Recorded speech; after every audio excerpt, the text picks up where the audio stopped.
আর এই মুহূর্তে যে খবর দেব আপনাদেরকে, দিল্লি হাইকোর্টের বিচারপতি যশবন্ত বর্মার বাড়ি থেকে যে টাকা উদ্ধারের ঘটনা ঘটেছে সেই নিয়েই এবার অভিষেক বন্দ্যোপাধ্যায় তিনি যে মন্তব্য করেছেন, তিনি বলেছেন যে যারা ন্যায় বিচার দেওয়ার দায়িত্বে রয়েছে তাদের বাড়িতেই এই কোটি কোটি টাকা উদ্ধার করা হয়েছে।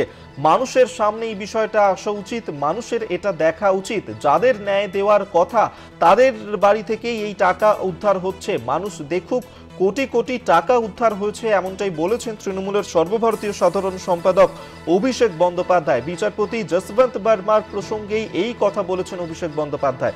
আমরা এই নিয়েই কথা বলবো, বিশেষ প্রতিনিধি দেবজ্যোতি ঘোষ আমাদের সঙ্গে টেলিফোনে রয়েছেন। দেবজ্যোতি, যেভাবে বিচারপতি যশবন্ত বর্মার বাড়ি থেকে হিসেব বহির্ভূত টাকা উদ্ধার হয়েছে তা নিয়ে অভিষেক বন্দ্যোপাধ্যায় কি বলেছেন?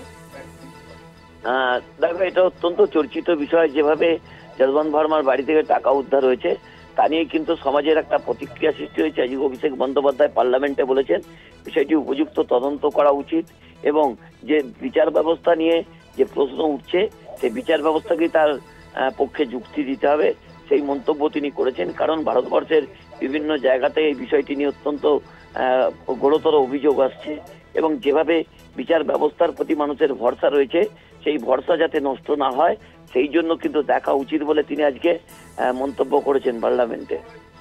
ধন্যবাদ তোমাকে। বিশেষ প্রতিনিধি দেবজ্যোতি ঘোষ আমাদের সঙ্গে টেলিফোনে ছিলেন। অর্থাৎ অভিষেক বন্দ্যোপাধ্যায় তিনি যশবন্ত বর্মার প্রসঙ্গে এই কথাই বলেছেন, যেখানে তিনি বলেছেন যে যারা ন্যায় বিচারের দায়িত্বে রয়েছে তাদের বাড়ি থেকেই কোটি কোটি টাকা উদ্ধার হয়েছে এবং এই টাকা উদ্ধার বিতর্ক নিয়েই অভিষেক বন্দ্যোপাধ্যায়ের বক্তব্য যে মানুষের সামনে এই বিষয়টা আসা উচিত, মানুষের এই বিষয়টা দেখা উচিত।